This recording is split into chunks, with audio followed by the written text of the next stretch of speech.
meu nome é Sofia. Tenho um pedido para você. Eu queria que você se inscrevesse nesse canal.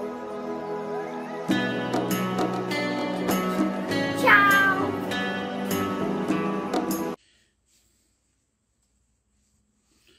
Bom dia, boa tarde, boa noite, planeta Terra. Estamos aqui de volta. Uma semana extremamente bem produtiva. Hoje eu vou falar com a instrutora Josi. Uma mulher forte, determinada, que não, não se debate perante qualquer obstáculo, tá ok? Aguardando nossa amiga aqui agora chegar, a gente conversar com ela. Um cafezinho. Olá, noite. Minha querida! Tudo bem? Você tá bem? Tô bem, graças a Deus. Tá frio aí? Tá frio. O senhor tá escutando bem ou eu preciso colocar o fone? Tá perfeito. A minha voz tá boa? Tá sim. Então maravilha. Obrigadão por ter comparecido. Me perdoe o atraso. Imagina. Era para ser 17 horas, mas tive atividade externa hoje. Desabituado, 2 anos sem sair de casa, né? Praticamente para ir trabalhar. Então, fica meio perdido, né? Sim. Hoje, algumas escolas, algumas atividades também, a gente está retomando hoje também. Eu sei o que é isso.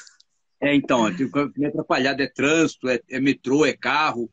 Que onde eu dou aula hoje, por exemplo, de metrô é 40 minutos. De carro é 1h30. Então, não vou de carro, né? Não tem jeito. É metrô. Sim. E não é longe. É São Paulo, né? Não tem jeito.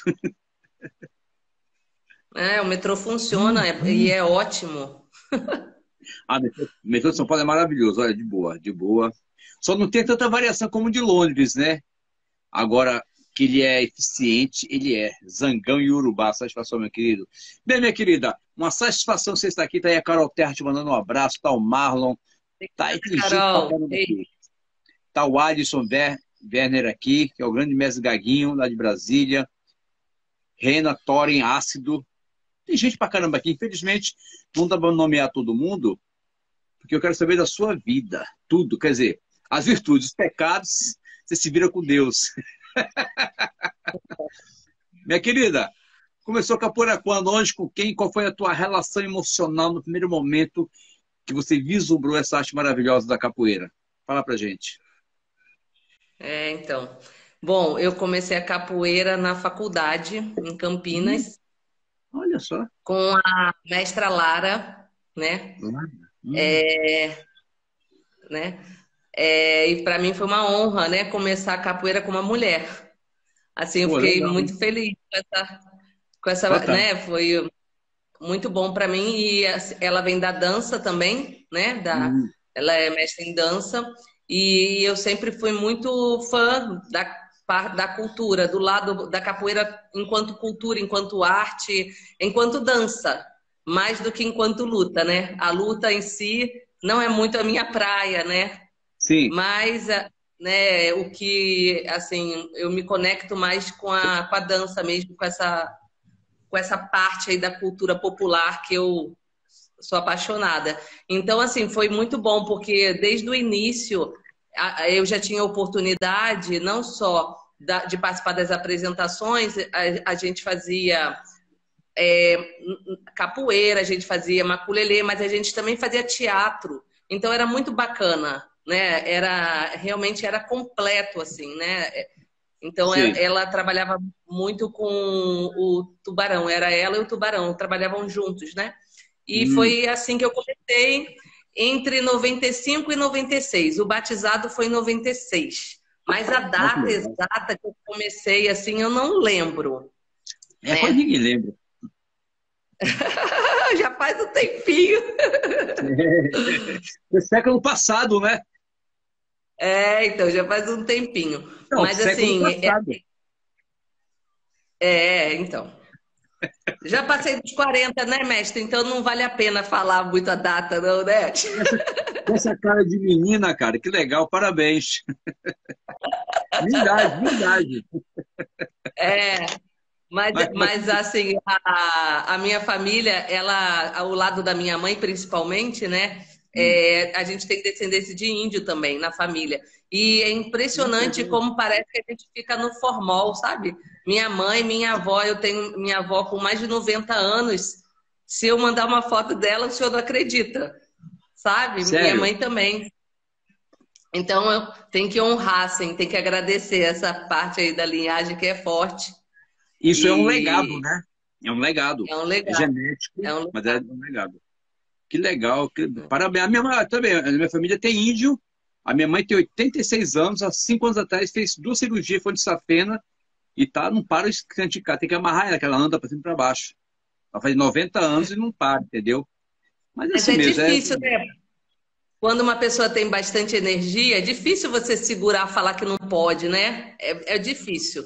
Eu vejo que a minha avó, ela fica muito sentida, parece que ela está presa numa gaiola e a gente tem medo, né? Porque tropeça, cai, machuca, não enxerga direito. Mas conter o ser humano, né?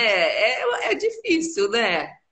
Eu vou chegar, se Deus quiser continuar na idade dela, eu sei que não vai ser fácil. Mas veja só, você vai ter uma carga genética melhor do que a dela, porque você faz capoeira, você faz atividade. Então, a qualidade de vida é mais prolongada. Não é como ela.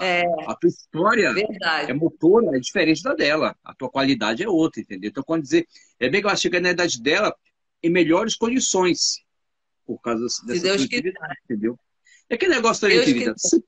Se deixar parado, adoece. É que nem capoeirista. Deixa o cara parado, começa a dar alergia, ficar triste, beber, fumar, comer demais, sei lá, namorar demais, e a barriga engorda, o cara cansa, o cara entristece. Mas o que importa aqui é a gente estar sempre na luta aqui. Alguém escreveu aqui, só um segundinho. Mas a luta também é resistência cultural na reciprocidade de um povo, manter viva as tradições e fundamentos da capoeira. Na história, a mulher na capoeira contra a normalização da violência. Fala sobre a violência. Legal, meu querido. Obrigadão. Mas veja só, querida. E aí, né, o senhor perguntou, né? E eu comecei na capoeira, então, quando eu estava na faculdade. E quando eu saí da faculdade, o que acontece? Eu sou do Rio de Janeiro, né? Eu sou meio nômade. Eu sou carioca da Gema, tijucana. Minha família tá lá, pai, mamãe, avó, todo mundo lá. E eu fui a primeira. Vou começar a chiar aqui também, pode deixar. Não, então. Eu descobri há pouco tempo, né, que eu não sou a primogênita. Na verdade, minha mãe teve um aborto antes de mim, né? Então, na verdade, eu sempre fui colocada como a primogênita, mas agora eu sei que eu sou a segunda. Eu sou a número 2. Mas eu fui a primeira a sair de casa, né? Então, eu saí de casa com 17 anos e fui para Campinas e fui fazer faculdade. Quando eu saí da faculdade, quando eu terminei a faculdade, eu saí de Campinas e me mudei para Itapecerica da Serra, em São Paulo, né? Sei, na Regis. Então, eu entrei, né, na empresa, eu sou formada em estatística, então, de formação, sou graduada em estatística, e aí eu entrei na empresa e mudei de cidade. Então, o que aconteceu? Eu comecei no Abadá, né, com a Lara, só que quando eu fui para Itapecerica da Serra, não tinha Abadá lá. E eu, assim, menina, também era, acho que corda amarela e laranja, alguma coisa assim, aluna iniciante ainda, eu não tinha essa questão de me prender a um grupo, sabe? De ficar com essa questão, tenho que procurar esse grupo para treinar. Então, assim, eu fui atrás de capoeira. Sim. E lá eu encontrei um grupo de capoeira, né? E eu comecei a treinar. O grupo chama Lobos da Noite, do Mestre Lobo. Sim, conheço.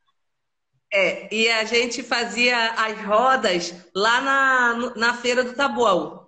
Eu fiquei 2 anos lá, morei 2 anos lá, e no período que eu morei lá, eu treinei nesse grupo. Depois disso, a empresa saiu lá de Itapecerica e foi para Cajamar. Cajamar. E eu me mudei para Osasco. Quando eu cheguei em Osasco, aí eu encontrei o Abadá de novo. Aí eu voltei, né? Voltei. E treinei com o Fumaça. Não sei se o senhor conhece o Fumaça. Ele mora em Carapicuíba. Carapicuíba, eu acho que é Carapicuíba, naquela região ali entre Osasco, Carapicuíba, Tamboré, por ali. É. Aí treinei com ele. E aí depois disso, eu treinei, ele parou de treinar, onde era muito perto da minha casa, era só atravessar a rua, eu ia treinar, era acho que no SESI, se eu não me engano.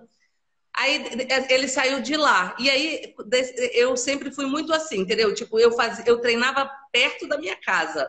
Eu não tinha aquele perfil de ir atrás da capoeira longe, como o meu marido, né? Por exemplo, né? Que ele andava 3 horas a pé para ir atrás da capoeira, viajava a cidade. Eu não tive muito esse perfil. Eu fui mais cômoda nesse sentido. Era assim, a capoeira perto de mim.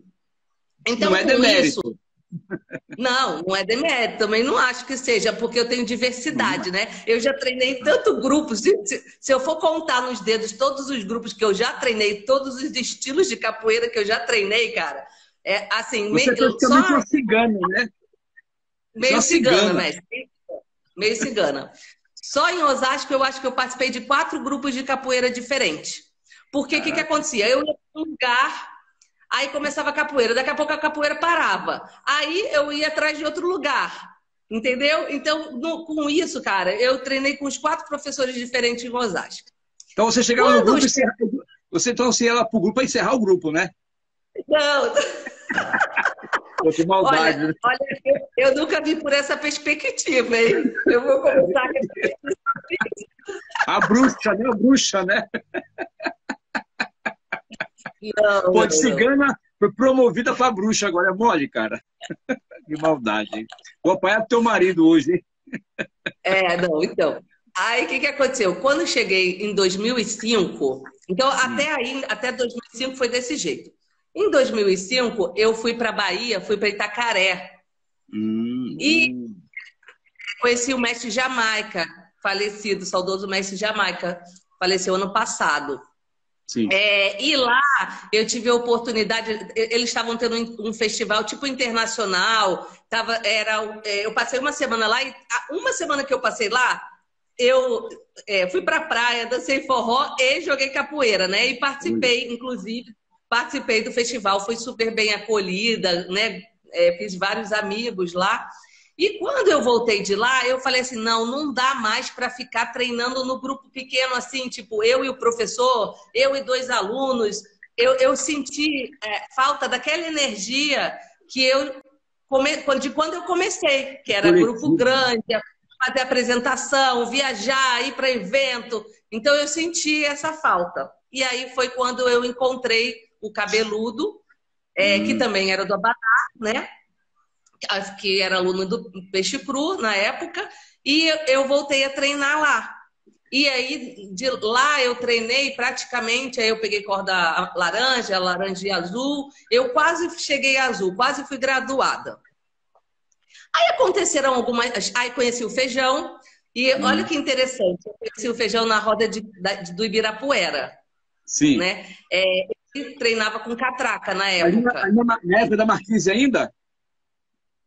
Ele era bom, hein? Ele era bom. Então, aí então, assim, conheci o Feijão lá na roda do Ibirapuera. E aí a gente começou a namorar, mas foi tudo muito assim. Foi rápido e a gente não esperava, né? Que fosse assim. Sim. Mas assim, ele treinava com o professor dele e eu treinava com o meu professor. Aí depois que a gente casou, aconteceram algumas coisas e eu resolvi dar um tempo na capoeira. Eu estava numa do futebol, porque eu adoro esporte, né? Eu vim de uma... Eu estudei em colégios que tinham Olimpíadas e colocavam um esporte, assim, era muito forte com relação ao esporte. Então eu jogava handebol, vôlei, basquete, futebol, jogava tudo na minha infância. E quando eu fui para a faculdade, eu também tive a oportunidade de continuar jogando no time da faculdade. Depois, no trabalho, eu também joguei, né? Disputava campeonato, tudo. E aí, eu resolvi investir no futebol. E olha que eu já estava com quase 30, hein, mestre? Já estava com quase 30 anos, eu fui inventar a moda de investir no futebol. Me matriculei numa escolinha com as meninas de 12 anos, escolinha mesmo, de 12 anos, Tem foto, e fui jogar bola. Quero ver as fotos disso aí. É, fui jogar bola com as meninas, né? E assim, eu não abandonei completamente a capoeira, porque não tem como abandonar, né? Eu já estava casada com Feijão e eu vivia indo nos eventos e tudo, mas eu perdi aquela coisa do compromisso de treinar, porque o senhor sabe, né? Quando a gente está para chegar na corda azul, o que acontece, né? Em grupo grande. Então começa a ter um monte de cobrança. E como eu, assim, até então, na minha vida, eu tinha capoeira como hobby, e eu era apaixonada pela cultura e com tudo que a cultura me proporcionava, que era desestressar, me sociabilizar, me distrair, me divertir, conhecer pessoas, né? Então, eu não estava muito na vibe, entendeu? De obrigação. Eu não estava nessa vibe nessa época, né? Eu já tinha minhas obrigações do trabalho, sabe? Que já eram demais. Então, eu preferi ir para o futebol, porque o futebol a gente briga na quadra, mas depois que sai da quadra tá tudo bem, né? Não leva para o próximo jogo, não leva para o próximo, né? Para a próxima roda. Né? Igual capoeira, né? Então. Aí, o que acontece? Aí, o que aconteceu? Eu rompi o ligamento do meu joelho num desses jogos de futebol. E quando eu rompi o ligamento, eu falei, bom, eu acho que está na hora de engravidar, porque ou vai ser agora ou não vai ser mais. Eu já estava com 34 anos já. Aí foi assim. Aí o Caetano, eu acho que já estava na porta, ele já estava esperando, né? Né? Eu de tomar o anticoncepcional com 1 mês, eu já engravidei. Caramba. E nessa época, o que acontece? O Feijão já tinha... Aí o Feijão saiu do Abadá. Ele foi treinar com o Tucano, né? Quando o Caetano estava mais ou menos com 1 ano, a gente teve uma crise no casamento. E eu achei que a gente estava muito distante, porque na empresa, então eu trabalhei 17 anos na mesma empresa, né? E quando meu filho nasceu prematuro, ele ficou 1 mês na UTI. E quando eu estava na UTI, a minha chefe e a minha diretora foram lá dar notícia que eu tinha sido promovida a gerente. Assim, aí, pois é, eu não sabia se eu ria, eu não sabia se eu chorava, sabe? Eu com o filho prematuro. Então foi assim, o primeiro ano quando o Caetano nasceu, foi muito desafiador. Para mim, para ele, né? E a gente precisando se reinventar, não tinha família perto.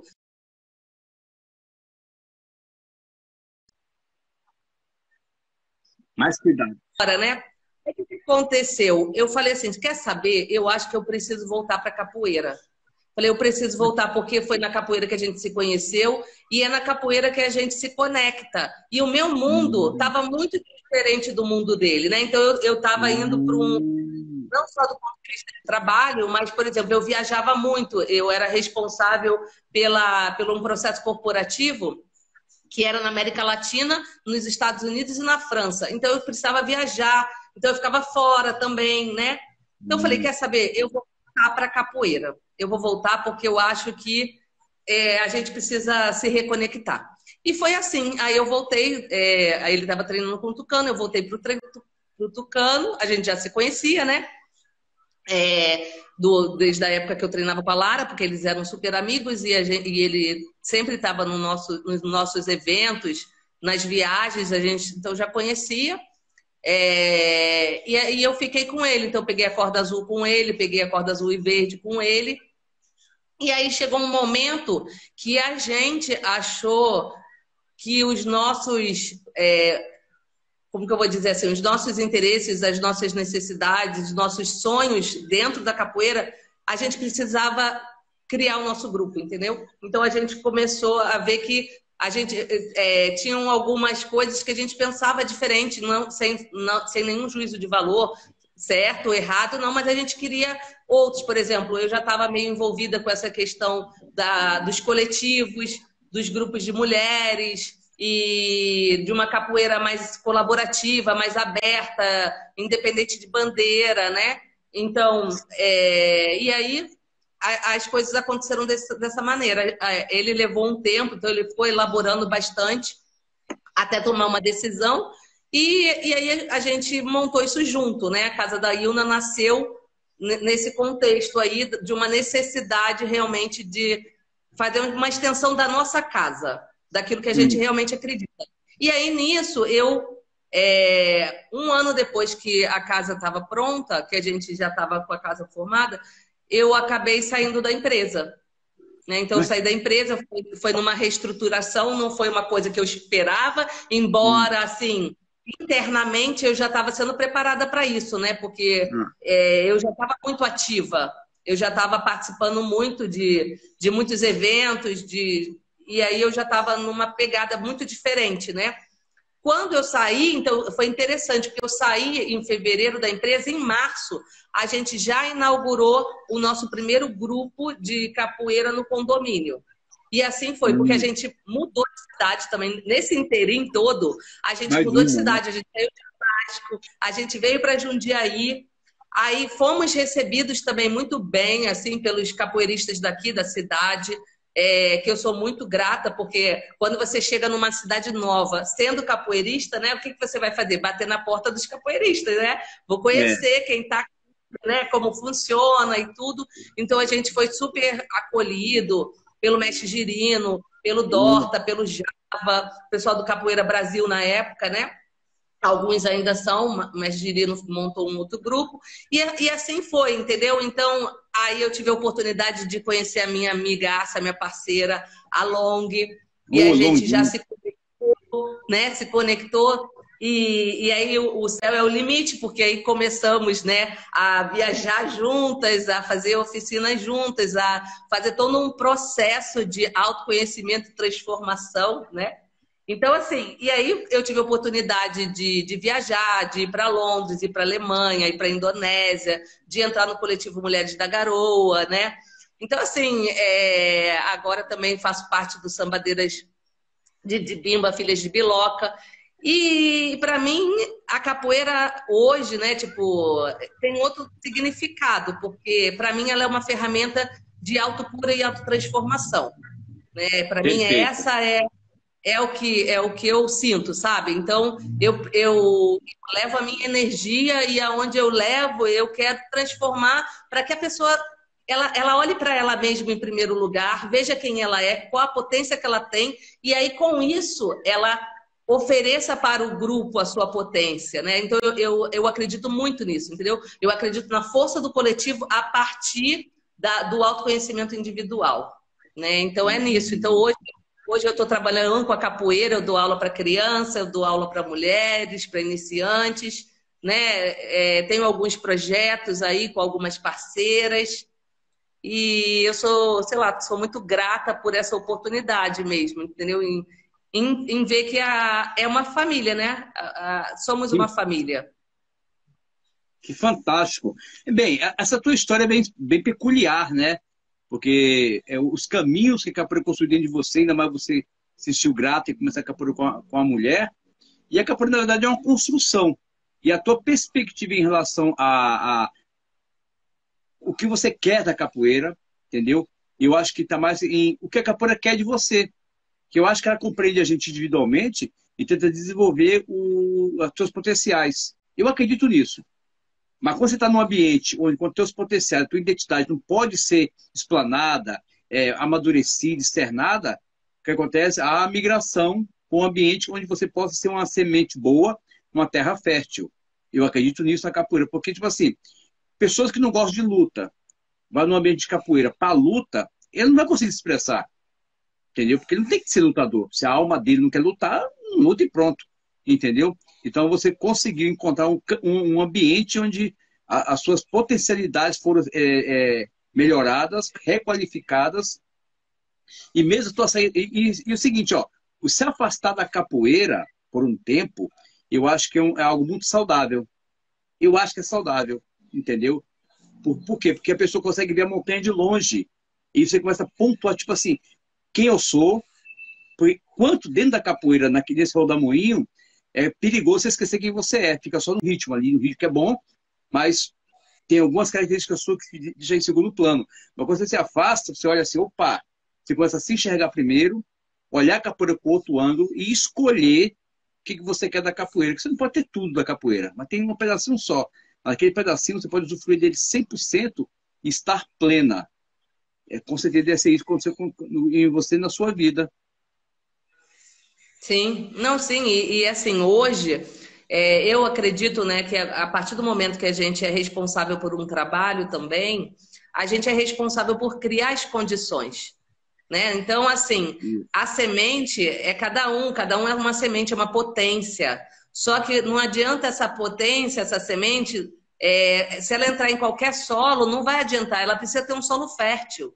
Então, exatamente, eu acredito que a liderança, quem está encabeçando, né, um trabalho, que está ali com um grupo na sua frente, é responsável por criar as condições para que as pessoas floresçam, né? Elas só vão poder florescer se tiver condição. Se não tiver condição, é muito difícil, né? Então, eu me sinto hoje assim, eu me sinto responsável por arar a terra, por cuidar da terra, né? E aí cada um é livre para escolher aquilo que é bom para ele. Não sou eu que tenho que dizer o que é o melhor. Eu posso até estimular, eu posso até dar o meu exemplo, mas a escolha é individual, a escolha é de cada um, né? Exatamente. Então eu vejo dessa forma. Parabéns, mas é exatamente isso. Que a pessoa quer se encontrar na capoeira, mas quer se encontrar num ambiente que não é o dela.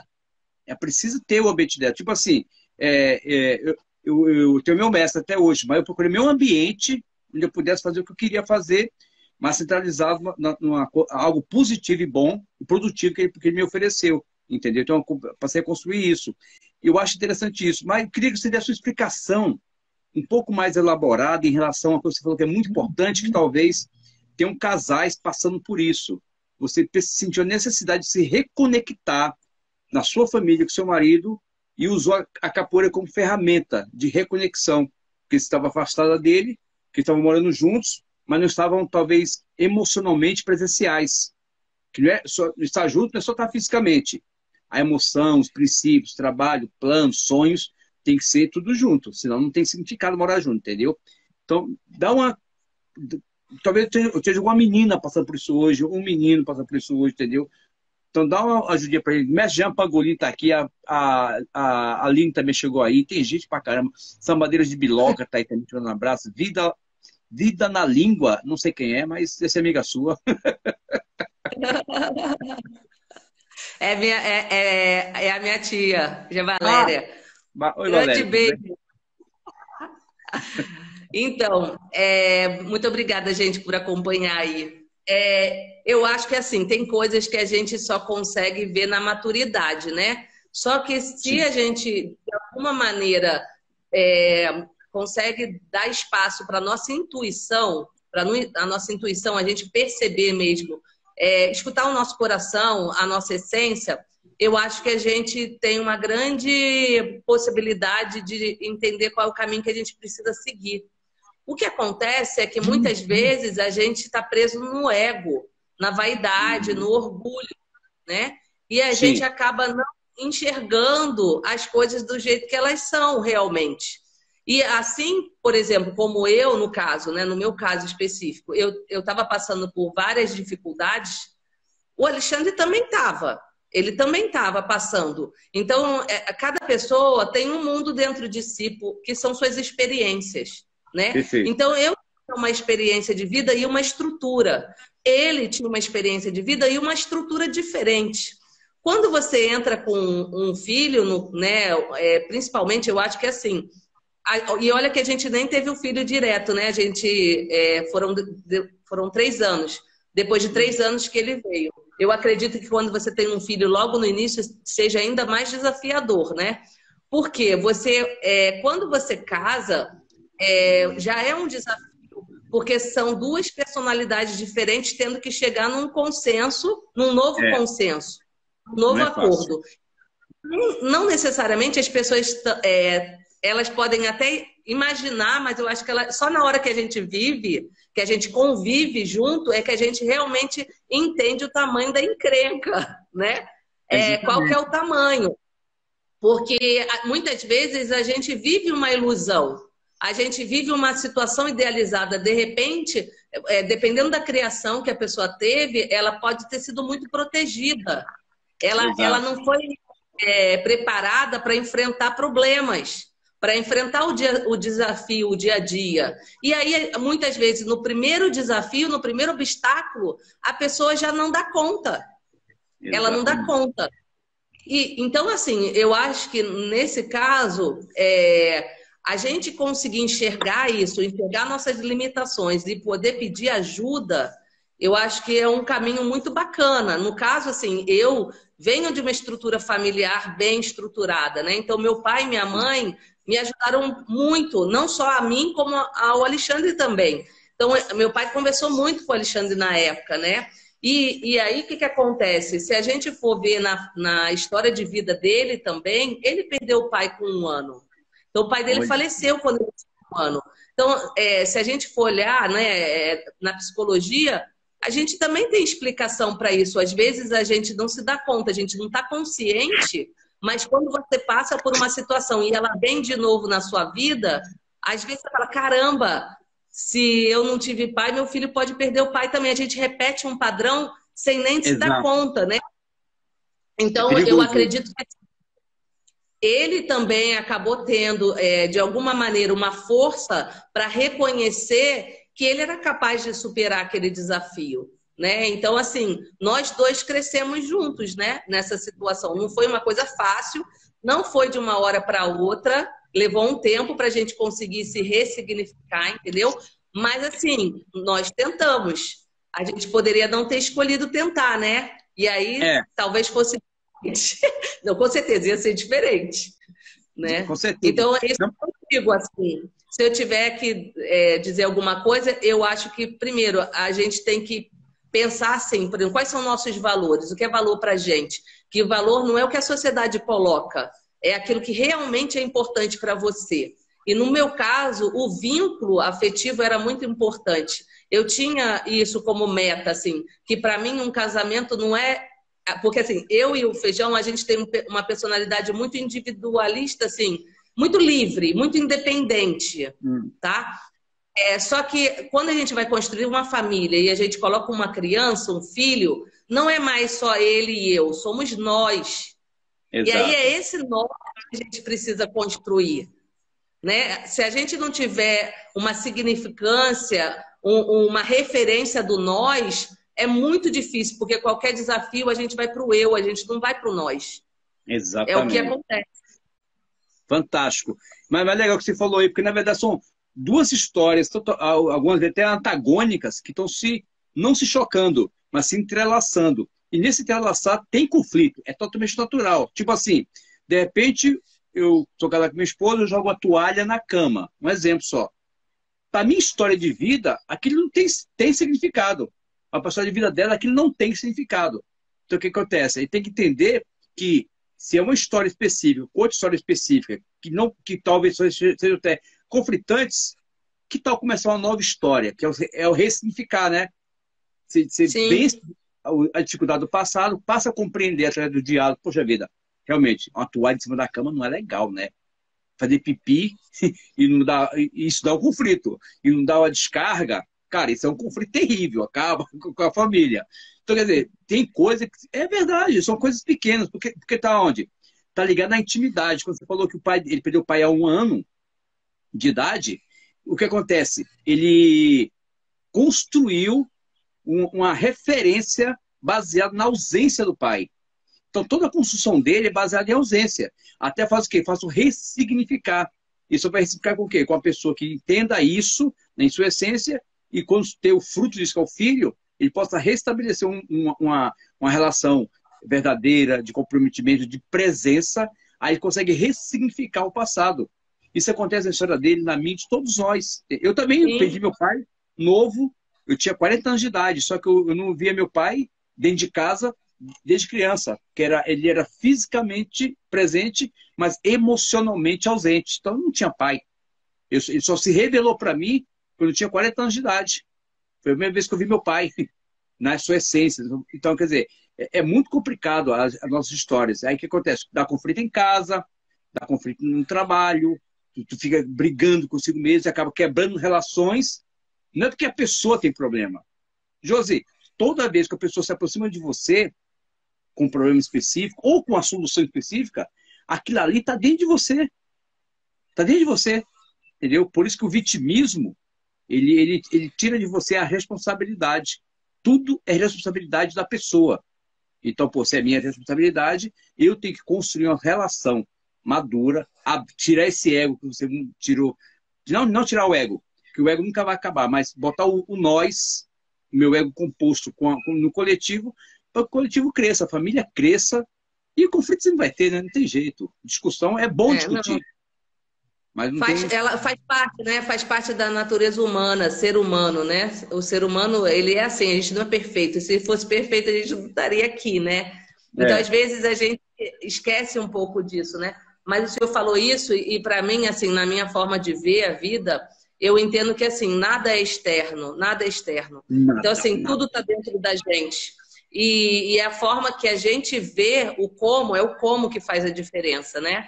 Então, às vezes, você tem duas pessoas com a mesma situação, com o mesmo desafio, com a mesma... Só que é o como cada uma lida com essa situação que vai fazer a diferença, né? Sim.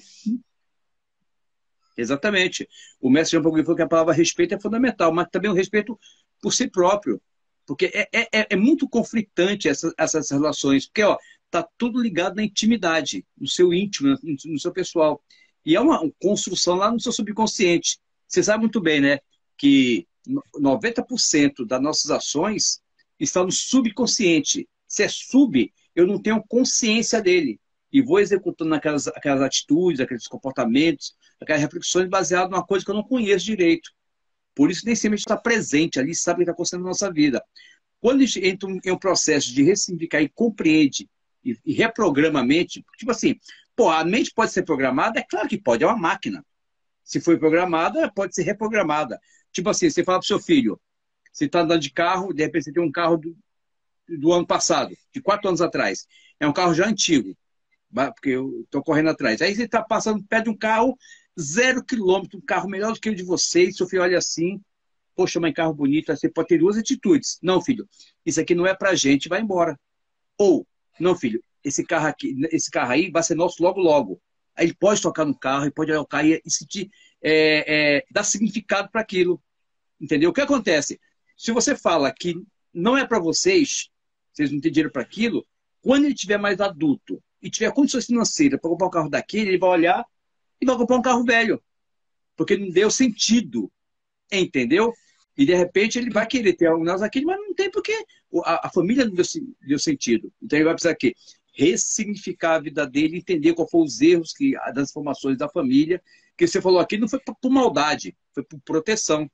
E acontece mesmo. Então, quer dizer, tudo isso influencia você, a mim, todos nós, e ressignificar numa relação é possível. Tem conflito? O problema não está no seu cônjuge, está em você. Ponto final. Ponto final. E aí faz parte da gente querer olhar para aquilo, né? Porque eu acredito assim, que também primeiro que assim, nem todo mundo tem consciência. E se a pessoa tiver consciência, nem sempre ela está pronta para escolher encarar aquilo naquele momento. Então, sim, por isso que não dá para julgar, né? Porque eu acredito que assim, a vida, ela dá oportunidade para gente. Só que nem sempre a gente está preparado. Então, às vezes, aquela mesma situação, ela volta depois de um tempo, de novo, dando uma segunda chance para a gente, né? Uma segunda, uma terceira. E aí, se a gente fala, não, opa, eu vou pegar isso e dessa vez eu realmente vou aprender com isso. Aí é uma escolha, né? É uma escolha. Como é que você tira água do coco? No facão e na porrada, né? Não dá para fazer carinho com coco. Tipo assim, então tu quebra ele, não tem jeito, dá uma facada nele para tirar a essência dele. Só que o grande problema nosso é esse. Tipo assim, aí eu falo, não, eu estou conectado com a minha essência. Só que vamos voltar outra vez ao que eu acabei de falar. A tua essência está conectada ao subconsciente que você não faz nem ideia de como é que surgiu na sua cabeça, que vai definir seus valores, seu comportamento, as suas relações, os seus conflitos emocionais, a tua maturidade emocional. Não, estou conectado à minha consciência. Só que a tua consciência está em cima de uma coisa que você não conhece. Tudo que você julgar baseado na sua consciência, que você julga que é a sua essência, vai cometer erros. Mas por quê? Porque nós somos aquele coco, né? A essência mesmo está lá no fundo, que precisa de quê? De um processo, de um especialista para você chegar, ou então você teve a maturidade de ter essa compreensão numa relação com o seu marido, e foi muito maduro, e, pô, peraí, eu vou quebrar meus paradigmas, eu preciso de reconectar, sou de duas ferramentas, não, uma ferramenta, a capoeira, e um fruto daquilo, e deu o quê? Uma estabilidade emocional no casal. Então, isso foi sabedoria. Porque sem sair, sim, como é que a capoeira anda? Até anda, mas tinha conflitos. Mas, ô mestre, sabe o que eu acredito muito assim também? Por exemplo, eu acredito que nada acontece na vida por acaso, né? Nada então, assim, por nada. E também a gente não tem que escrever nada em pedra, né? Mas a partir do momento que eu escolhi, né, o meu relacionamento, escolhi fazer uma família, se eu tenho os desafios, eu quero superar esses desafios com ele, né? Sim. Porque eu acho que muitas vezes, por exemplo, se você fala, não dá mais, não quero, nesse aspecto que foi um desafio com o filho, por uma questão de maturidade mesmo, de saber lidar, não foi uma outra questão, porque cada questão é uma questão, né? Provavelmente, se a gente rompe ali, mais cedo ou mais tarde, tanto eu como ele, seríamos convidados a olhar para essa situação. Entende? Sim. Então, assim, eu penso assim, por que eu vou... se eu posso olhar para isso agora, por que eu vou deixar isso para depois? Eu vou adiar isso, entendeu? Então, eu falo assim, eu sou... na verdade, assim, eu nem sei dizer o que eu sou mesmo, né? Mas eu estou, no momento, kardecista. Né? Eu venho de uma base católica, estou kardecista, mas eu sou muito fã do budismo também, do hinduísmo. Então, tipo assim, não dá nem para definir, porque eu acho que eu sou uma pessoa espiritualista, sabe? Eu acredito no amor. Mas eu brinco, assim, né, do ponto de vista do espiritismo, da encarnação, que eu falo assim, quero voltar, queimar a encarnação, sabe? Eu não quero voltar na próxima vida com as questões que eu tô com essa vida. Eu quero, pelo menos, melhorar um pouquinho. Um pouquinho, né? Você tá no modo caridade agora, né? Que é bem o cardecismo mesmo. Mas isso que você falou é interessante, né? Que é outra coisa que impacta muito a nossa vida. Tipo assim, eu fiz teologia e filosofia. Eu sou teólogo. Eu sou filólogo. Eu sou... Não, eu estou. A nossa essência está antes de ser capoeirista. Nossa essência está antes de ser a sua profissão. A sua essência está até antes de você ser mãe. Porque antes de você ser mãe, você é uma entidade com propriedade específica baseada em quê? Em uma causa maior. Então, essa conexão é absoluta. Você pode ter quebrado a conexão com ela. Rolomei é um grande psicólogo, já morreu há muitos anos. Ele ficou preso no campo, ele perdeu a família, foi assassinado pelo nazismo, ele ficou preso, sofreu abuso do ter jeito no campo nazista lá. E ele percebeu lá que ele podia ser escravizado pelo corpo, mas a mente dele estava livre, ele podia criar sonhos e castelos maravilhosos e experiências maravilhosas com a mente dele. E quando ele conseguiu sobreviver ao campo nazista, né, ele foi um grande psicólogo, escreveu um livro em busca, acho que é Em Busca do... Eu tenho um livro aqui, até esqueci o nome dele. É O Homem em Busca de Si Mesmo, o Homem em Busca de Deus, a reconexão com Deus. Mas a reconexão com Deus, não Deus sentado num trono, é o Deus que está dentro de você. Por quê? Porque você é essencialidade absoluta de Deus. Se eu sou aquela essência, sou aquela partezinha dele, eu tenho o quê? A minha identidade. Isso é essência. Ligação direta com esse objetivo, com essa causa maior. O restante que vem assim se acumulando ao nosso redor, imagina um ovo, né? Que vai crescer de casca, é a minha profissão, o que eu faço, a minha família, tudo lá. Ali, se eu botar a minha essência original e trago as pessoas para essa essencialidade, eu consigo ter uma relação saudável. Que no fundo, que você procura, no fundo, que eu acho que todo mundo procura, é a paz. A paz passa pela escala do amor. O amor é uma escada que atinge a paz, entendeu? A prosperidade é uma escada que atinge também o amor, a paz. Então, tudo é você estar em paz. Quando você está em paz, o amor é pleno, a relação é plena, a prosperidade financeira é plena, as suas conexões são plenas, entendeu? Tem conflito? Tem. Sabe por que a gente tem conflito? O único ser que não está em conexão com o seu meio ambiente é o ser humano. O gato é gato, o cachorro é cachorro. Por que nós não estamos? Porque nós mudamos o nosso meio ambiente, nós influenciamos o meio ambiente, a gente muda toda hora. Então, toda reconstrução nova dá o quê? Uma readaptação nossa também, do ponto de vista conectivo, emocional e espiritual. Não tem jeito. Ele tá sempre, nunca vai ter aquela mansidão. A paz você pode conquistar. A mansidão ali, porque vai ter conflito sempre, não tem jeito. O conflito faz parte, né? Tipo, eu adoro estudar, né? Eu estudo muitas coisas também. Então, uma das coisas que eu estudei foi gestão sistêmica, né? E fala muito sobre isso, né? Então, assim, a gente... Até perdi agora. Eu ia numa linha de raciocínio e perdi o que eu ia falar. Mas traz esses conceitos para a gente da importância, né? Da gente se conectar e voltar para a origem também, entender qual é o nosso papel enquanto ser humano aqui, né? Porque, na verdade, o que eu acho é que assim, a gente está vivendo um grande descompasso, né? Então, a gente colocou, de uma certa maneira, muito foco no crescimento material. Então, a gente evoluiu tecnologicamente, evoluímos, né? Agora, do ponto de vista desses conceitos mais da espiritualidade e até do campo de possibilidades que o próprio ser humano tem, né, do ponto de vista de intuição, de visualização, pensamento, né, energia, a gente se desconectou muito disso, né? E Exato. aí a gente acaba, eu não sei, mas muitas vezes eu acho que o ser humano está muito perdido, sabe? Ele seguiu um protocolo que falaram que era de sucesso e aí percebeu que esse protocolo não é bem sucesso, né? Porque sucesso é você fazer aquilo que você quer e você poder ser livre enquanto essência, né? Agora você faz o que o sistema fala para você fazer e mesmo assim você não é feliz. Então, cadê? Você não tem sucesso. Isso é uma ilusão, né? É uma ilusão. Exatamente. Aquela filósofa de Brasília falou algo bem interessante, a Maria, esqueci o nome dela.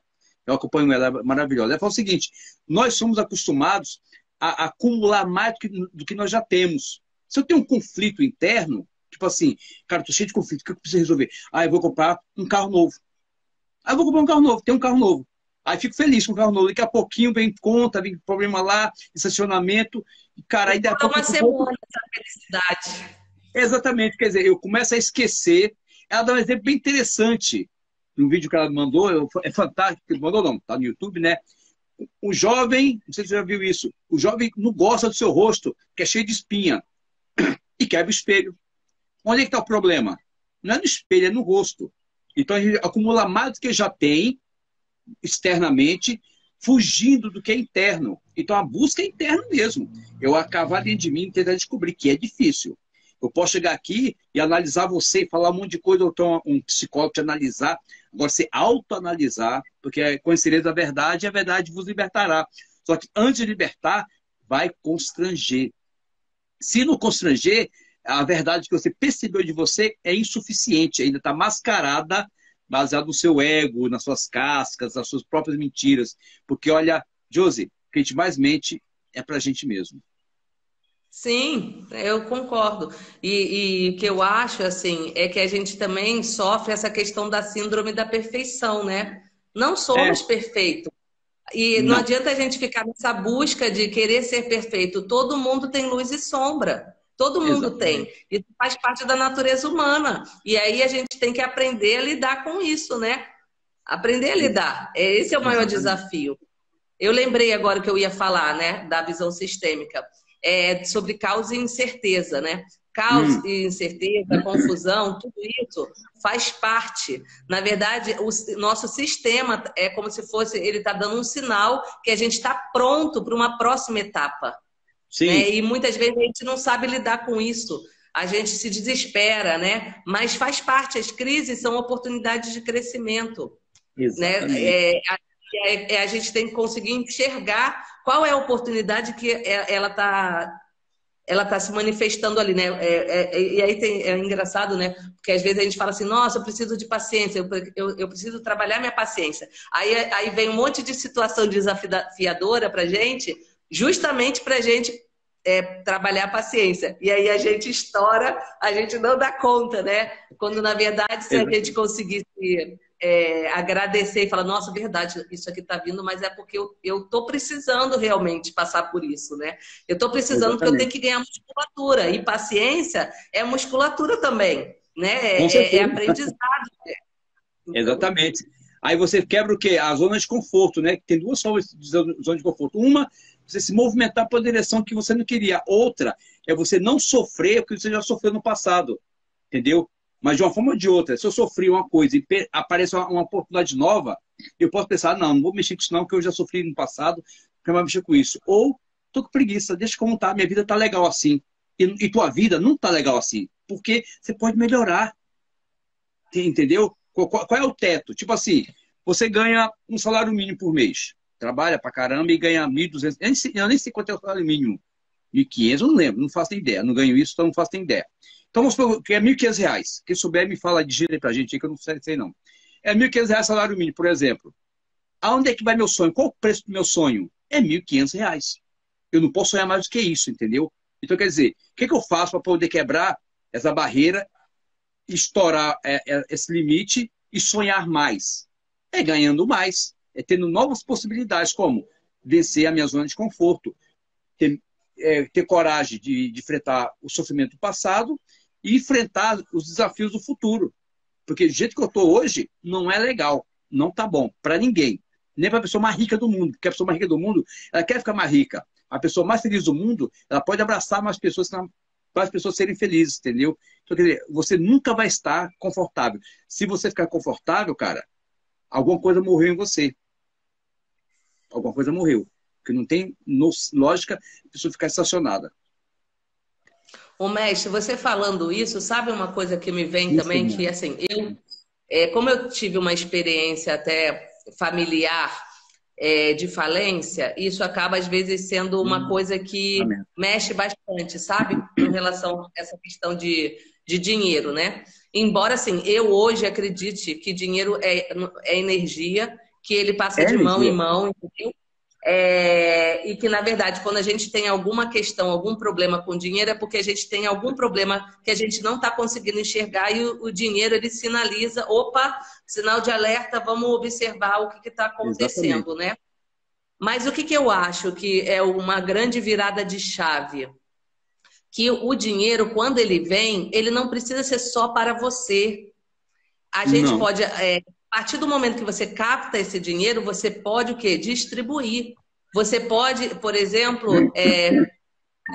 gerar emprego para outras pessoas. Você pode melhorar a condição do seu entorno. E eu acho que essa é a mudança que talvez falte, que talvez algumas pessoas ainda até hoje tenham essa dificuldade, que eu me incluo também nisso, tipo assim, não quero, dinheiro é sujo, não quero ganhar dinheiro. Porque, na verdade, a gente está associando que ganhar dinheiro, ter dinheiro, é você ser egoísta, é você ser prepotente, é você não enxergar os outros. Mas não necessariamente. Porque, por exemplo, a gente mesmo que lida com a capoeira, se a gente vive numa situação sempre ali na sobrevivência, só vive para pagar conta, a sua possibilidade de ajudar os outros é muito complicada. Agora, se você consegue dar um passo além, consegue captar mais recurso, você consegue investir. E aí você consegue fazer com que essa distribuição aconteça. Então, acho que essa visão, talvez, que falte um pouco na gente, né? Que quando você ganha, não é só para você. Não tem que ser só para você. Você pode ganhar para você melhorar o seu entorno também e criar novas oportunidades para o seu entorno. Exatamente, é quando você quebra as suas barreiras. Lembra que eu falei dar sentido para o seu filho que o carro bom pode ser, ele pode sentir o carro ser dele? Isso também faz com que ele tenha condição de prosperar. O Marcos Trombetta, o cara que eu acompanho também, muito legal, ele falou o seguinte, eu tenho uma solução para acabar a pobreza do mundo. Aí, então, numa conferência, quem quer aprender a solução para acabar a pobreza hoje no mundo? Todo mundo levantou a mão, né? Qual é a solução? Se torna a pessoa rica. É um pobre a menos. Entendeu? E com esses recursos, você pode ajudar as pessoas realmente. Porque não adianta, né? Eu sempre dou o exemplo daquela máscara do avião quando abaixa a pressão. Qual é a orientação? Coloque em você primeiro. depois na pessoa que precisa, uma criança, um idoso, uma pessoa que desmaiou. Primeiro você. Se você for a pessoa primeiro lá, o doido desmaia. Então, se prepare mesmo. E o que você falou aí, que na verdade o dinheiro é uma energia poderosíssima de troca.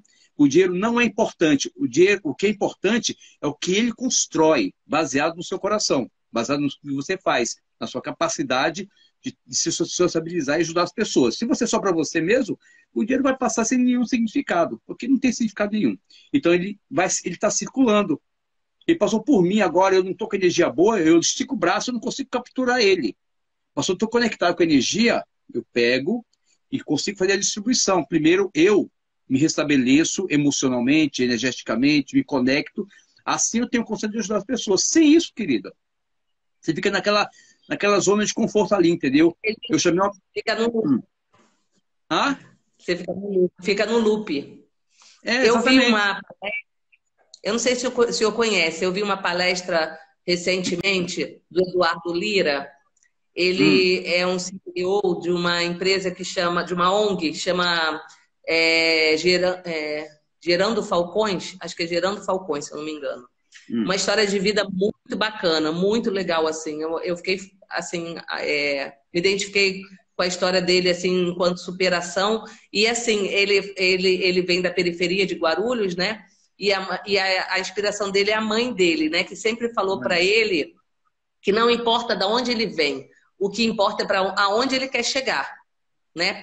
Então, esse foi a grande bandeira dele, né?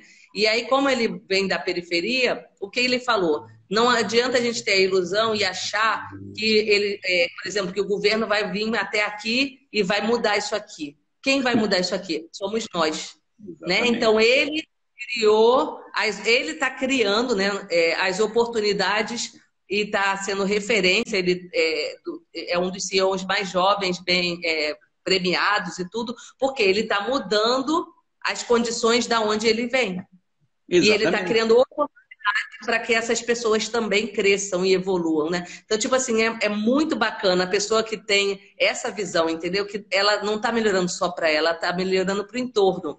E aí, só para complementar, essa semana também eu já tinha escutado essa história, mas essa semana eu escutei de novo, que é assim, né? Se você é um fazendeiro e você está querendo fazer uma plantação, ter uma boa plantação, distribua sementes boas para os seus vizinhos, né? Dê para os seus vizinhos sementes boas. Por quê? Porque na polinização o vento sopra para todos os lados. Então você vai garantir que o seu plantio vai ser bom, mas dos seus vizinhos também. Todos vão ter boas sementes, né? Todos vão ter bons resultados. Então, essa visão que eu acho que é importante, entendeu? Não é só para mim, é para todos. Se for bom para mim, vai ser bom para os outros também. Então, a gente não precisa ficar preso na escassez, que é assim, não, para ter rico tem que ter pobre. Não, quem disse? Por que tem que ser assim? Porque todos não podem ser ricos, todos não podem ser prósperos, todos não podem ser abundantes. Exatamente. A gente pode ver a natureza, né? A natureza é abundante. A gente vê o mar em perfeição, produzindo peixes, vê as estrelas, vê tudo em organização. Tudo que você joga na terra nasce e floresce e prospera. Por que uma pessoa não consegue prosperar? Aí o que você falou, qual é a sua condição? Eu sou pobre, eu sou miserável, moro em favela. Peraí. Essa é uma condição. Você vai basear a sua vida na sua condição ou no que você projeta na sua vida? Pensar, sentir, receber e agradecer. Ponto final, entendeu? Agora, qual é a minha condição? É de ser pobre? Pobre será a vida inteira, porque você aceita a tua condição. A tua condição não é a tua realidade. A tua realidade é que você consegue com a sua capacidade. Que é verdade, tudo que você fez até hoje na sua vida começou antes, com um pensamento. Eu quero aquilo, desejei aquilo, eu vou naquela direção.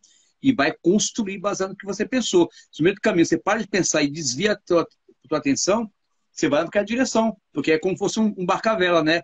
O vento que sobra a tua vela é o teu sentimento. O leme é tua mente. Entendeu? O mar é o universo. Onde você vai? Quem decide não é Deus. Quem decide não é o governo. Não é ninguém. Pô, o Brasil está cheio de problema. E daí, cara? Tipo, problema político, social. E daí? Você vai entrar na problemática do Brasil ou vai resolver os seus problemas pessoais? Então, é a escolha sua, é a sua condição ou o que você quer. Aceita a sua condição? A sua condição é que vai comandar. Se você não aceita, opa, então eu posso melhorar. Isso é óbvio. Em qualquer sentido. Eu cheguei em São Paulo, morava em fundo de quintal. Eu dividia um fundo de quintal com 6 casas e um banheiro só. E o único que não usava droga era eu, que era capoeira. O resto todo mundo usava droga. Então eu tinha que competir o banheiro de manhã, drogado, vômito. Quer dizer, é um inferno. Eu não aceitei a minha condição. Não aceitei, entendeu? Eu melhorei de vida pra caramba, graças a Deus. Por quê? Porque se eu tivesse aceitado, eu estava lá até hoje, do fundo de quintal, morando. Então, quer dizer, é muito pessoal isso aí. Você tá aí? Tô aqui, tô aqui. É que você deu uma olhadinha assim, Eu não tô conseguindo acompanhar as conversas. Eu não sei se tem alguma pergunta, se alguém colocou alguma coisa. Eu vou ver aqui. Acho que a vida na língua, né? Que diálogo lindo. Parabéns, Mestre Josi. Obrigado, minha querida. Estou aprendendo com a Josi aqui, viu? Eu sou um mero... Imagina, Marlon mestre. falou, a missão não é ganância. Não, a missão não. A ambição é totalmente saudável. O que você acha? Eu acho que a ambição é muito saudável. Sem ambição, querida, eu falo até pro meu filho, sem ambição, tu não lava nem a cueca, cara. Tu sai nem da cama. Tu tem que ter ambição para levantar, tomar um banho, sair para trabalhar, correr, ganhar dinheiro e ter boas relações. Isso é ambição e é totalmente saudável. É o estopim da alma, a ambição. Egoísmo não, né? Já tem um monte aí já. Você está lendo alguma coisa? Eu não estou conseguindo, a minha tela está congelada aqui, está parada. Eu não estou conseguindo ver. Messi, qual foi a sua maior dificuldade na vida antes da capoeira? Não ser capoeirista. A capoeira foi a solução para mim, querido, em todos os sentidos. Não, quem perguntou isso aqui foi o Mazola Guido. Acho que é isso que é o nome, né? Então vou passar a pergunta para a Josi. Josi, qual foi a sua maior dificuldade antes de ser capoeirista? Olha, na verdade, assim, como eu comecei capoeira com 19, talvez. Então, eu tive essa dificuldade. A minha maior dificuldade foi nesse período. Tá me ouvindo? Quando eu estava para fazer o vestibular, eu acho que foi o momento da minha vida, antes da capoeira entrar nela, foi o vestibular. Acho que foi um momento bem desafiador, que eu acho que os jovens passam, né? Que a gente precisa escolher uma profissão. E para mim, no caso, ainda pela questão financeira da minha família, né? Do momento, que aí eu acabei achando que seria, como eu passei numa faculdade pública, né? Eu optei em sair de casa e seguir a faculdade como uma oportunidade, mas aí é aquela coisa, toda escolha tem um preço, né? Então, assim, por um lado foi bom, eu amadureci, eu tinha essa questão da independência muito forte, então eu tive essa oportunidade, eu estudei numa das melhores faculdades, né, de São Paulo, e só que por outro lado eu fiquei longe da minha família, eu tive que aprender a lidar com os meus desafios sozinhas, né? Então, assim, para mim foi, antes da capoeira, foi o meu maior desafio, foi essa escolha de realmente sair de casa e ir para o mundo, que eu acho que foi bom, mas eu acho que emocionalmente, quando a gente para e pensa, deixa umas lacunas, né?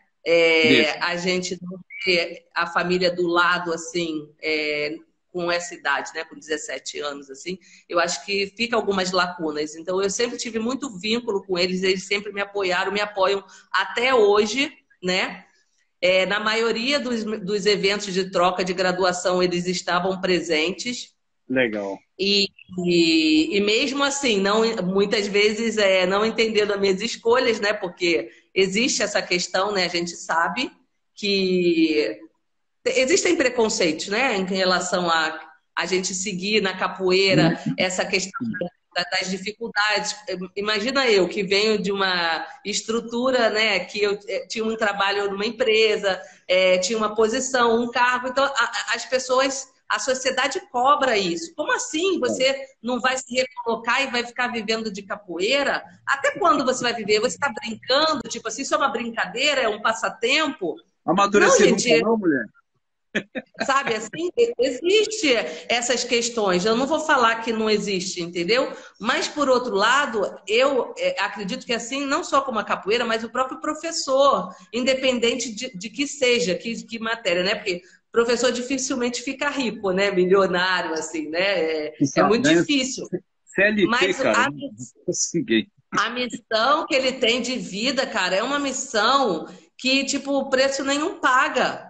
Né? Não. Então, assim, é muito louco isso, quando você vê que realmente você está com uma ferramenta na sua mão muito poderosa, que você consegue transformar vidas. E você consegue não só, eu não falo só, para mim a capoeira não é só o jogo, é outras questões. Você fazer a pessoa pensar, fazer a pessoa se sociabilizar, fazer a pessoa enxergar os seus talentos, as suas potências, fazer a pessoa se comunicar, ela interagir. Eu acho que, assim, são tantas as possibilidades, né? Agora mesmo, por exemplo, eu estou fazendo um curso com o mestre Feinho da Senzala e a Ana, do Rio de Janeiro, sobre capoeira, cultura popular para a paz.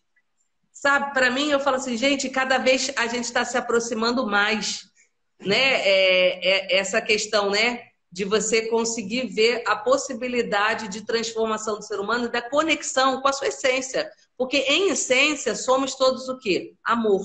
Em essência, somos amor. Somos luz. Né? Então, Exatamente. É isso. Exatamente. Eu tenho um livro aqui do amigo meu, ele escreveu um livro, eu acompanhei ele, eu não escrevi com ele. O universo é, como é que fala? Tem um nome. Bill Cosmos, perdão. Bill Cosmos. Eu acho que eu já... E tem eu acompanhei ele a escrever esse livro, é um grande escritor, ele tem 30 anos. E ele escreveu um livro paralelo que eu apoiei bastante em conexão, que é O Universo Emocional. Nós somos essencialmente emoção, entendeu? Tipo assim, eu não gosto de ser elogiado. Você gosta de ser elogiado, sim, queridos. O ser humano carece de amor. A sua mente carece da verdade. A sua mente clama pela verdade, clama pelo amor. Essas relações que criam o quê? O amadurecimento. Sem essas conexões, eu sou uma pedra. Mas mesmo uma pedra, ela é amaciada pela água e vira um seixo de rio, entendeu? Ela vira pista, ela vira calçada. Tudo tem uma serventia. E tudo tem um dar e tem um receber. Então, o ser humano é, na essência mesmo, coração. Ponto final. A razão faz o quê? Vai você estabilizar as conexões. Tipo assim, quando Jesus falou assim, vinde a minhas criancinhas, ele não falou de crianças fisicamente pequenas, não. Todo projeto que você começar novo, você tem que começar com coração de criança. E o que é o coração de criança? Com 1000 possibilidades. Você é filho, você é mãe. Liga a televisãozinha, o filho quer... Mãe, eu quero presente. Mãe, eu quero brinquedo. Mãe, ele quer tudo, né? Sabe por quê? Ele acredita que ele quer tudo. Porque tem 1000 possibilidades. Então, comece o projeto com coração de criança, mas estruture ele com cabeça de adulto. 1000 possibilidades. Você entra num projeto curtinho, por 500 possibilidades, é fracasso. Entendeu? Então, quer dizer, isso é o quê? É a relação amorosa que tem a ver com as pessoas, com os objetos, com tudo ao teu redor. Essa conexão é coração em ponto final. E tem um lema que o pessoal fala, né? Pense grande, comece pequeno e haja rápido. É bem isso, é bem isso. E não acumule, não seja um obeso intelectual. Acumula um monte de informação. Você está gordo, a cabeça está assim, cheia de gordura, e você não faz nada. Você não bota em execução. Então é melhor você pegar uma coisa e trabalhar em cima daquilo, entendeu?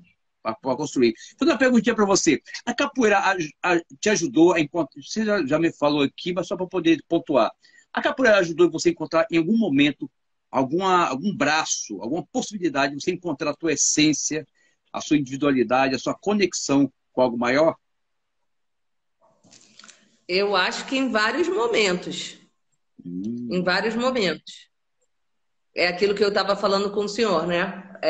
vou dar um exemplo assim.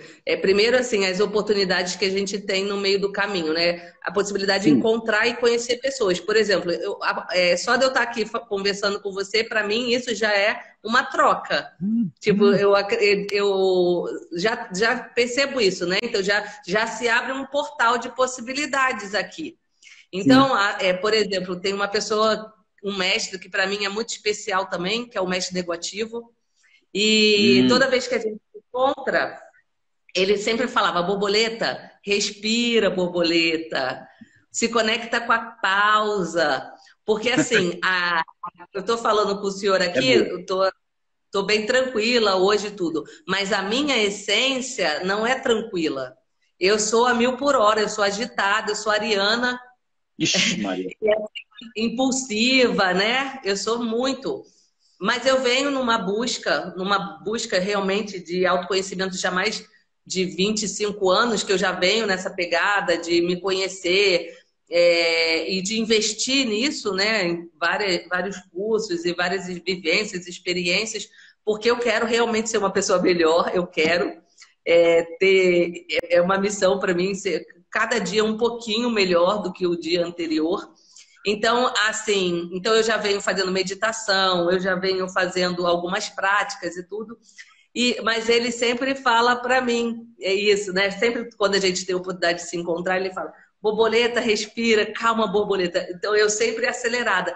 E nesse ano, agora, depois da pandemia, de tudo isso, também, né, com a idade também, eu tô me sentindo, assim, sabe quando você acha que você nem sabe quem mais você é? Porque eu tô muito introspectiva, eu tô muito olhando para mim diferente, assim, sabe? Eu não tô mais aquela coisa ansiosa, tipo... Porque alguém me falava, tipo, se você me pede uma coisa hoje, eu achava que eu tinha que responder para você hoje mesmo, sabe? Eu já tinha que trazer tudo pronto. Eu era assim. E hoje não, falei: calma, respira, processa, elabora... Ver o que é realmente, dá tempo a tempo. Tanto é que se conecta com a pausa. Que a pausa faz parte também, né? A pausa é essencial na respiração. Tem que ter pausa em tudo na vida. E até a nossa live mesmo, né? O senhor entrou em contato comigo acho que uns 3 meses atrás, né? Aí eu achei que ia acontecer, depois não aconteceu, mas eu também, tipo, quando o senhor veio falar agora, então tá, tudo tá certo, na hora que tiver que ser, vai ser, e se não tiver que ser também mais, vai depender muito do propósito, entendeu? Porque no fundo, eu acredito nisso, somos todos instrumentos de algo maior. Eu só sou instrumento, entendeu? Então, assim, se for para ser através de mim, vai ser, se não for para ser através de mim, não vai, tá tudo certo, que eu tô aqui a serviço e eu espero estar pronta. É aquela coisa, eu quero estar pronta para na hora que eu for convocada, que eu for chamada, presente, estou aqui, o que eu posso servir, o que eu posso ajudar. Então, é assim que eu penso hoje, assim, né? Não sei amanhã, mas eu estou pensando dessa forma hoje. Eu acredito que a capoeira, assim... essa questão mesmo da sua conexão com o berimbau, da sua conexão com o ritual, até mesmo quando você chegar numa roda, se é para você jogar, se não é para jogar, se é só para bater palma, se é para responder o coro, tipo, qual é o nível de presença que eu tô tendo que exercitar nesse agora, sabe? Eu acho que a capoeira, ela possibilita isso. Se a gente estiver conectado, né? Nessa autotransformação, nessa autoobservação, nessa forma de escolher interagir com as pessoas, sabe? Eu vejo isso para mim, sabe? E com as crianças, eu acho que ela também, porque com as crianças é muito engraçado a questão do conflito, por exemplo, né? Se você chega para dar uma aula e leva um monte de instrumento, só que não tem instrumento igual para todo mundo, né? Tipo, você tem 2 pandeiros, 3 agogô, 1 birimbau. Num primeiro momento, vai ser aquela confusão, né? Tipo, ou todo mundo quer o birimbau que só tem um, né? Aí você vai ter que começar a administrar e falar: olha, calma, todo mundo vai poder experimentar tudo. Você vai ter que colocar uma vez um como primeiro, depois o outro como primeiro. Você vai ter que ver, agora é a hora do coleguinha. Então, essa possibilidade também de criar essas condições também, você está atento a isso, né? eu acho que ela é muito rica nesse sentido, né? Porque nem todo a música, eu acho que a maioria se conecta, mas nem todo mundo se conecta com a motricidade, por exemplo. Tem criança que tem mais facilidade do que outra, né? Então, tipo, se você vai dando essa... Eu vejo a capoeira assim, você poder explorar esse leque de possibilidades para você dar oportunidade para as pessoas se conectar com aquilo que faz sentido para elas, né? Também. Exato. Que é uma busca muito pessoal, né? Falou dos instrumentos. Quando tem dois conflitados, por causa de uma coisa única, tem que ter um terceiro mais maduro para criar conciliação. Se o terceiro é imaturo também, são três brigando por uma coisa só. É essa que é a função do professor. Ter a maturidade, a acessibilidade, a conexão com a criançada para poder juntar. E essa questão mesmo da criançada... Eu dei uma aula hoje para criança que não dou aula há 4 meses, né? Tive essa honra de voltar a trabalhar com capoeira. Graças a Deus, não aguentava mais. E tem criança lá que pequenininha, olha para o chão assim, o chão tem quilômetros, tem anos-luz das mãos dela. Por quê? É péssima qualidade motora na casa dela. E tem criança não, gordinha assim, que tá dando uma e já brinca, sabe? Então, quer dizer, isso é qualidade motora também. Então, isso depende de cada um. E a capoeira vai propiciar para cada um encontrar o seu caminho, mas aonde? O desafio é pessoal. Se o desafio é pessoal, eu estou me olhando. Se eu estou me olhando, eu estou amadurecendo. Estou amadurecendo, eu começo a ter o quê? Uma autovisão de mim, um autoconhecimento. E a capoeira leva a pessoa a isso, a se olhar. Porque se olhar é difícil pra caramba. Limitação. Não é fácil, não. Não é fácil, não. Aí sabe que a pessoa com muita limitação física pode ter também algumas limitações, algumas travas intelectuais e emocionais. E ela vencendo aquilo, vai sarando. Muitos erros. Ninguém vai chegar pleno só por causa da capoeira. Tem outras coisas também. Mas a capoeira ajuda bastante. Com certeza ajuda. Minha querida, preciso fazer 5 perguntas para você. Travou? Tá aí. Deu uma travadinha, né? Eu tô aqui. Voltou? Eu tô aqui. Você tá me vendo? Deu uma travadinha aí. Não sei se foi você, mas tudo bem. Preciso fazer 5 perguntas para você. Depois eu faço as minhas considerações finais e você encerra a live porque ela é sua, minha querida. Posso perguntar? Claro. Vamos lá. Vamos lá. Minha querida Josi, o que é a capoeira? Para mim, é uma ferramenta de transformação e autocura. Transformação e autocura. Caraca, fantástico. Tem muita coisa para falar disso aí. Lá dentro de você, quem mora lá? Quem é você? Eu estou no casulo, mas eu me considero um ser em transformação. Fantástico. É um casulo, né? Parabéns. Minha querida instrutora Jo, né? Os jovens merecem instrutora. Os jovens merecem vivenciar a capoeira? Com certeza. Com certeza. Porque eles estão num momento da vida deles de muita incerteza e muita insegurança. E eu acredito que a capoeira, ela consegue criar condições para eles se encontrarem, para eles descobrirem sua potência, né? Seus talentos. Fantástico, fantástico. Minha querida instrutora borboleta, vou te promover daqui a pouco. Eu vou apanhar do feijão hoje, não tem jeito não. Eu quero te dar corda hoje de qualquer jeito, cara. Instrutora borboleta, me perdoe. O que você espera da capoeira? Na verdade, o que eu espero é que ela seja ela mesma, que ela seja livre, que ela seja resistência, que ela seja a força que impulsiona, independente do que as pessoas querem ou não, ela está aí viva. Então, eu espero que ela continue viva, sendo essa força, essa inspiração de transformação e de luta e resistência para sempre. Porque ela não é limitada. Não. Nós somos. Nós limitamos ela é ilimitada.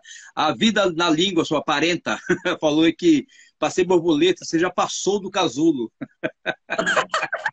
Não, sim, com certeza, mas sabe a questão do uma oitava acima, assim? Então, ó, veio a larva, né? O casulo, a borboleta se transformou. Depois, esse processo, ele é contínuo, entendeu?